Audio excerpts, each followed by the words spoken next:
Okay. Hey, sorry sa mga friends ni May. Ganito din yung circle of friends ni Rafi. Okay. Diyos ko. Sa mga gusto kong mag-CR, like, this is the perfect time to do it. This is gonna take us, like, forever.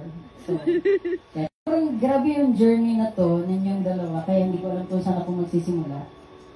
Pero sabihan nyo lang ako kung kailangan ko nang tapusin, kasi hindi ko din siya matapos. Well, Queer Rafi and I go a long way back. We were part of a reality show in 2012. X Factor, kung napanood niyo po yun. Kung hindi, okay lang po. Wala naman po nakakaalala lang.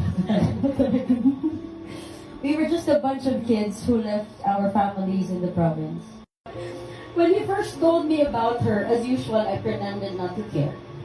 He tried so many times to introduce us through video call, but I would always find a way to escape.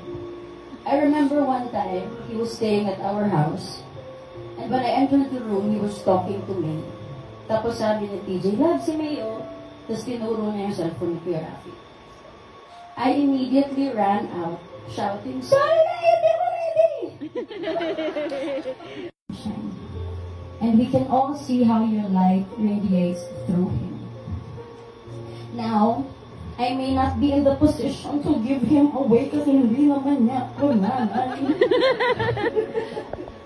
But I take comfort in knowing that from this day forward, he will never be alone. Because you'll be right by his side forever.